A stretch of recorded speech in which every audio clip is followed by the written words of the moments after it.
this is just trying to get better. So please bear with me. So,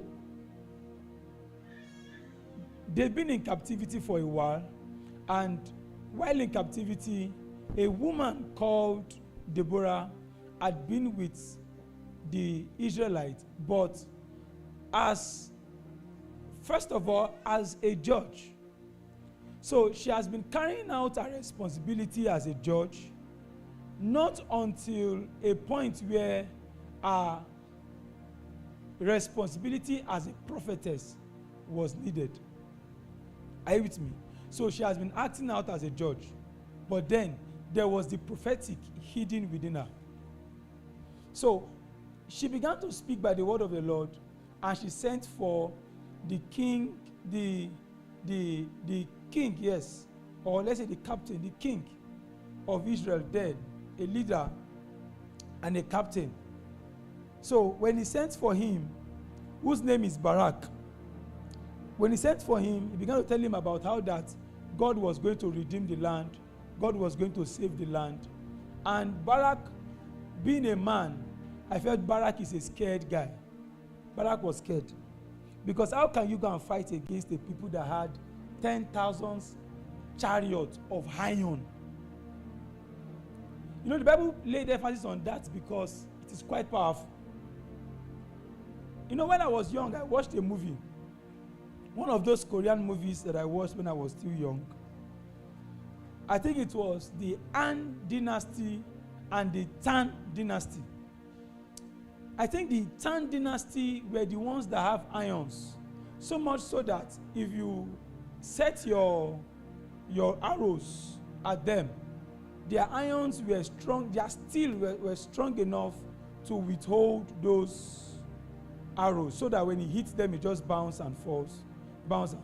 So they became the most feared forces around Asia. Are you with me? Because of their capacity. So Canaan happened to be one of them. I remember, amongst all of those in the Middle East, all right, Israel is the only country that does not have iron. I hope you know. They don't have iron ore in Israel at all. So Israel cannot make armories. They can't make ballistic missiles. They can't. For every ballistic missile they use, right, they import. If Israel can do business with Nigeria, they can gain access to Nigerians' iron ore that we are not using and pay some money, and the country will be happy. Let's leave it. So, now, he was scared, and what he told Deborah was, he said, well, it will be nice. I'm happy it is the word of the Lord, but I will not go alone. I want that you will go with me. So Barak, a man, decided that he will not go alone unless the judge over the land and the prophetess goes with him. So the prophetess also said, but the glory of this battle will not be for you. The glory of this battle will be on a woman, and the woman's name will be what? Jael. So the battle started, they fought the battle, and victory was given to the people of God. Then, after dealing with them, Sisera was alone, running, trying to escape. Sisera got to a place. I think the place is called Abba or Abor. Sorry. Yes, Abba. Yes, Kenite. Right?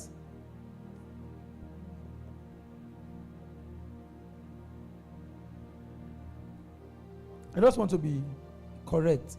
So, he got to a place, to the woman called Jael, the wife of Abba, the Kenite. All right? And they were at peace. Yes, so they were at peace with the house of Abba. So, he expected that he would be safe there. But he did not know that he was not going to be safe. So he got there and he told Jael, Jael said, come and rest here. You have, and he rested. He asked for water. I'm telling you a story, right? Don't worry, we'll get to the interesting part. He asked for water. But what Jael gave to him in return is a cup of milk. I didn't do a research. God had showed me mercy. I stumbled on something this morning. What I found out was one of the easiest things to do if you want to sleep well and sleep early is drink milk. So Jael did not just give milk to Sisera. Jael gave sleeping pill to Sisera. So while Sisera was fast asleep, Jael took what they call it now, a peg. This peg is what they used to put tents down. So he took it and took hammer and tiptoed to where he was sleeping and looked for the temple, the forehead, and pierced it through it with hammer. Boom. And Sarah died. Then when Barak got there, they saw that, well, he had already died. And Israel became free from their oppression for a number of years. It's an interesting story, right? But you see, this story is an account of one that probably knew what happened. It's an account of the judges. But the story that concerns us was that, how did this happen? We know it was by the word of the Lord, but the word of the Lord did not just happen like that. There were things that took place that could only be recorded by one that had access to how God put things into place. So that was why the prophetess began to give our own utterance, and our utterance came as a song. So what you see in chapter 4 of Judges, right, is the account of the battle and the freedom of Israel. But what you see in Judges chapter 5 is the account of the prophetess on how God occasioned their freedom. Are you with me now? So, we select places to read. So you know what I meant. Judges chapter 5 verse 1.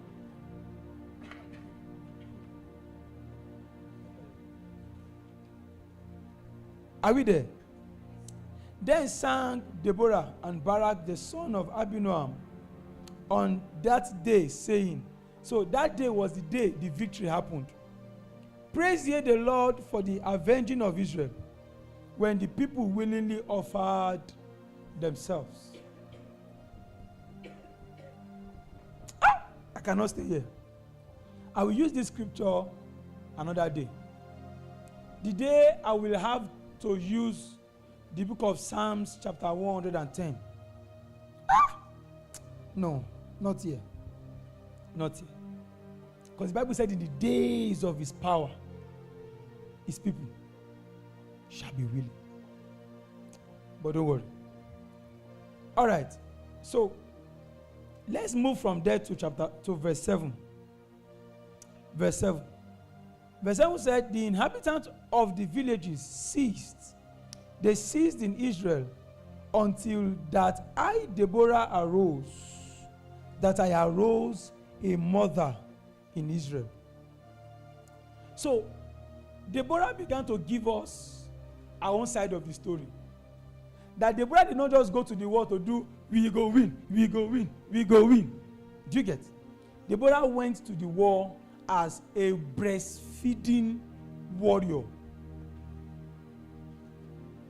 Deborah went to the war as a nurturer.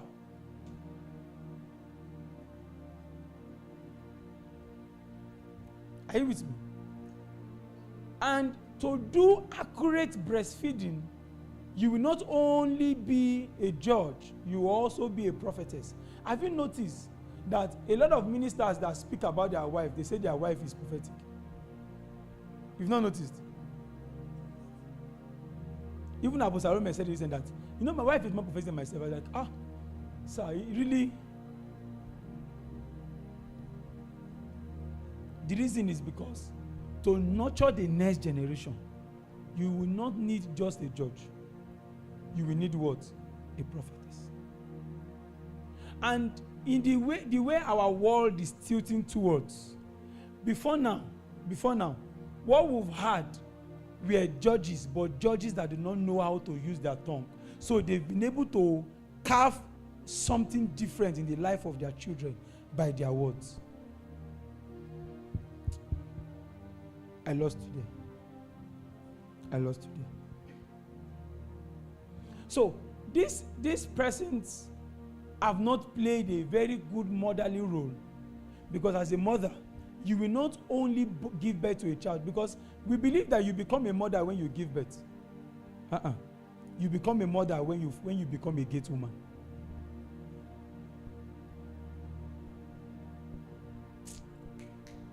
Oh, you see now, you people have killed this thing now. You have killed it. You have killed it. Ah!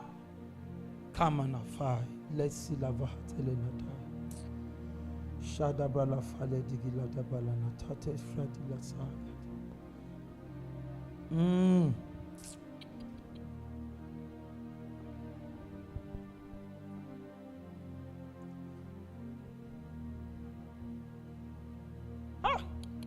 People have killed it.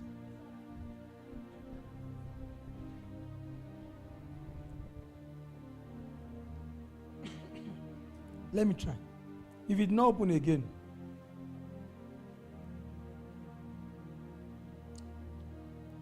I was saying that you become a mother, all right, when you become a gate woman. When you become one that has a fortress that you are guarding, and you make sure nothing creeps in or creeps out without your knowledge. One of the first gate man we had in scripture is the man Adam. Are you with me now? Adam had his territory marked, but Adam did not know. Adam was busy doing something else. Adam could discern the movement of God. Adam could discern to know the name of an animal, but on that day, Adam switched off when Lucifer crept in to his apartment, because the gate man was asleep.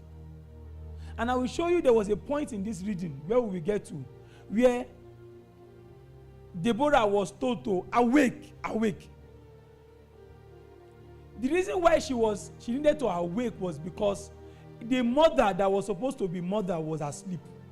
That was why her attention needed to be called. And her attention was not called in an ordinary place. If you go back to chapter 4, you will see that she was located somewhere in the middle of Bethel. I can't remember the other place. There was a tree there where she was located. He said? Yes, in the middle of where? I cannot say that. Ramah and Bethel. Do you know the story of Ramah? It was at Ramah that Samuel got to and he began to prophesy. The expression of Ramah is that if you get there an ordinary man, when they begin to play the instrument, the prophetic instrument, you will begin to prophesy.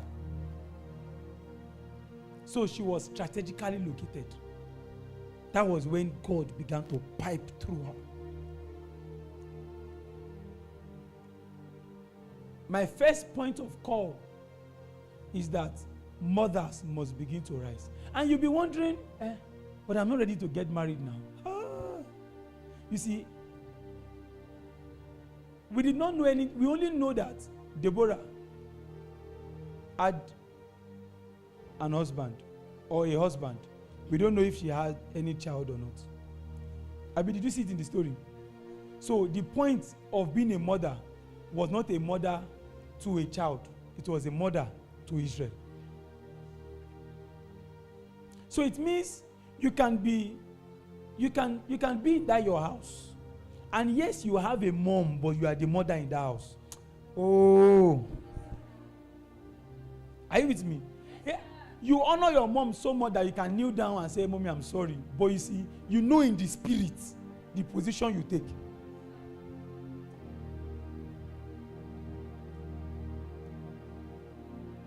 You know,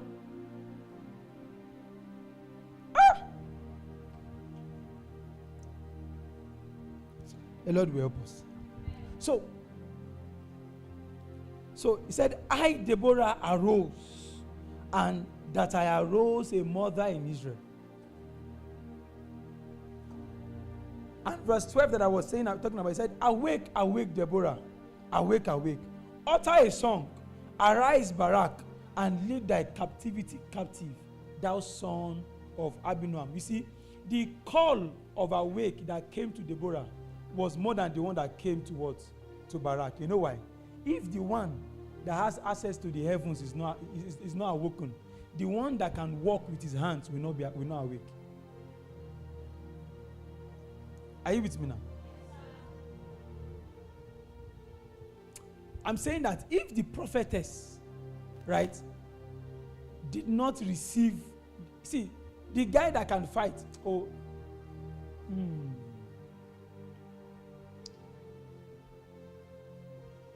I think it was the battle against the Amalekites. The Amalekites. Where Moses, they were going to fight against the Amalekites, and Joshua was going to lead the battlefront. And the only thing needed from Moses was, go to the peak of the mountain and stretch your hands like this. And at any time your hands are stretched like this, the Israelites will gain advantage. And when the hands come down, the Israelites will lose a certain advantage.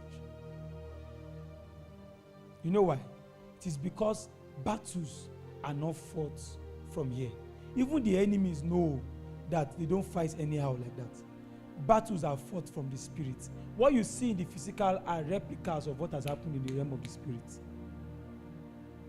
So that statement, the spirit, right, controls the physical. How many of you knows it? You know that statement very well. Please, if you have heard of it before, raise up your hand. Okay, thank you. You can drop it. If you consciously believe, what I mean by consciously believe is that you live knowing that mentality, knowing it as a mentality. Let me see. You are lying.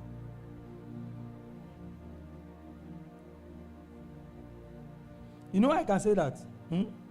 I've heard you people say a lot of things, at least those that are closer to me. Right? And I can find flesh in the foremost of it. So, where is the spirit?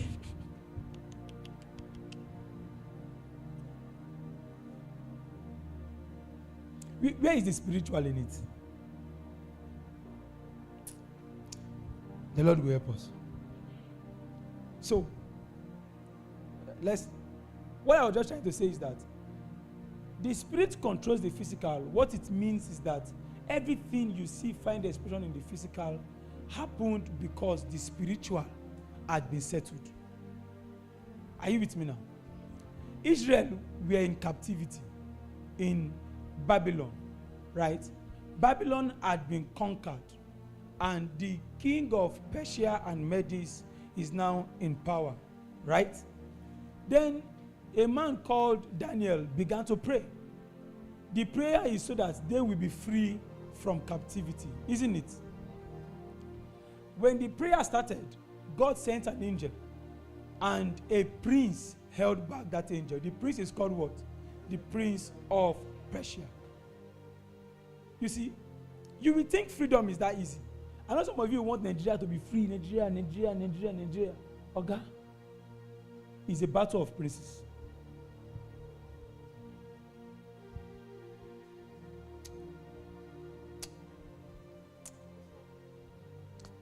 It's a battle of princes. And some of us don't know when princes go to war. We don't know. This story was one of the times princes went to war. As in kings, princes, stars engaged in the battle. Because the battle did not begin from here. The battle began overhead.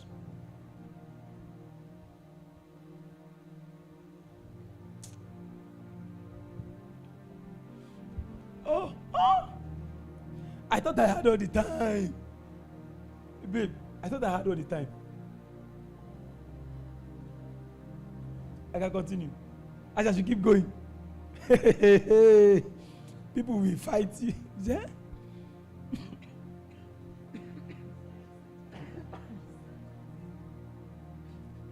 I'm actually stuck somewhere. That's why I'm looking at this. Okay, so let's run. So the first thing we can find with Deborah is that she took the role of a mother in Israel, that is a gate woman. Are you with me? Then now look at those that were part of the battle.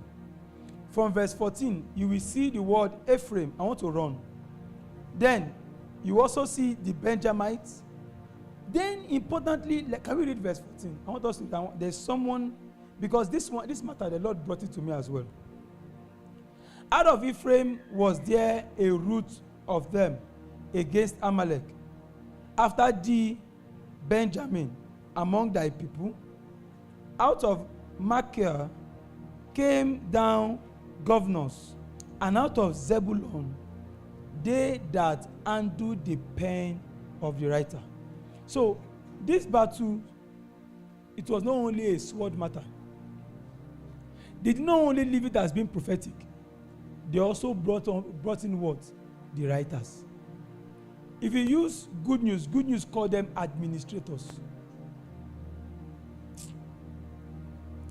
These guys, their duty is that in their writing, right, they are gifted to write. Their words in writing has as much potency as the voice of a preacher. Are you following me? You see, their voice in writing has the ability to not cajole, to attract the heart of a reader, so that while you read, there is a spirit agency that captivates your heart into what is being written and activates a working. So you can read, and you will not read because a teacher has written a word. You will read, but you read because maybe someone that is a preacher has written it. By a preacher, I mean someone that exhorts. So you read and your heart is quickened onto actions. So among those in the clan of those that went to war was one, a mother in Israel. Two, a writer. I'll show you the last set that are also important. 15. And the princes of what? Of Issachar were with Deborah, even Issachar and also Barak. Now, those that also were with Deborah were the sons of Issachar. You know what? These sons of Issachar, they have understanding of times. They know what ought to be done per time. So even when the mother is finding it difficult to see, because she has a company, the company of writers and the company of those that understand time, they have an agency by the Spirit to receive knowledge of times and seasons. Are you with me now?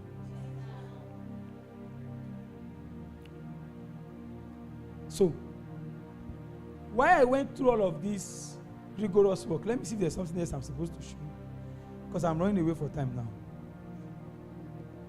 All right, so putting all of these individuals together, they went to battle. So, physical men, both those that are physically strong, so thank you, and those that are spiritually strong. Now, look at how the battle was won. We always have it from Deborah's hand. So, from verse 19, it said, the kings came and fought. Then fought the kings of Canaan in Tanakh by the waters of Megiddo. They took no gain of money. They fought from heaven. The stars in their courses fought against Sisera. So this battle was not only a battle of men. Though the prophetic were available, though the hands of gifted writers were available. Even the position of the gate woman or the gate personality was already occupied. Because of that synergy, they could attract the movement of the heavens. So angels, as stars, were part of the battle. So angels arose and fought